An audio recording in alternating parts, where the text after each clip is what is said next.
Price Lord. இந்த திங்கட்கிழமை காலையிலே உங்கள் யாவரையும் சந்திப்பதிலும் வந்து சந்தோஷம். இந்த நாளுடைய ஆசீர்வாதத்துக்காக ஒரு வேத பகுதி வாசிப்போம். அது யோவான் எழுதின சுவிசேஷம் 14ஆம் அதிகாரம் 14ஆம் வசனம். என் நாமத்து நிமித்தம் எதை கேட்டாலும் அதை நான் செய்வேன். இந்த கர்த்தருடைய வார்த்தையானது ஆண்டவராகிய இயேசு கிறிஸ்து இந்த பூமியில் இருக்கும்போது அவர் வாயிலிருந்து புறப்பட்டு வந்த வார்த்தை. அந்த வார்த்தை சொல்லுது, என் நாமத்தினாலே நீங்கள் எதை கேட்டாலும் அதை செய்வேன்.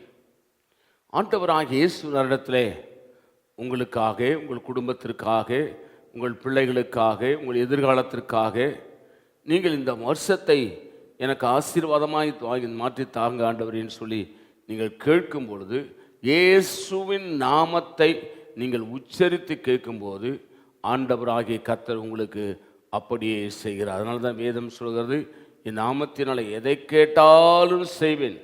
இயேசுவின் நாமத்தை சொல்லி நீங்கள் எதை கேட்டாலும் உங்களுக்கு பரலோகம் ஆமென்றும் ஆமேன் என்றும் பதில் சொல்கிறது. பயப்படாதிருங்கள். இந்த வருஷத்தில் ஆண்டவர்கிட்ட கேளுங்க. உங்களுக்காக கேளுங்க, உங்கள் பிள்ளைகளுக்காக கேளுங்க, உங்கள் எதிர்காலத்தை கேளுங்க. நீங்கள் கேட்கிறதை எல்லாம் பெற்றுக்கொள்வீர்கள். நான் உங்களுக்காக ஜெபிக்கிறேன். பரிசுத்த பிதாவே, கர்த்தராகிய இயேசு கிறிஸ்து நாமத்தில் ஜெபிக்கிறோம். நீர் எங்களோடு என்னோடு பேசின நல்ல வார்த்தைகளுக்காக ஸ்தோத்திரம். இயேசுவின் நாமத்தில் வேண்டிக் கொள்கிறோம் பிதாவே, ஆமேன். God bless you. கர்த்தர் உங்களை ஆசீர்வதிப்பாராக.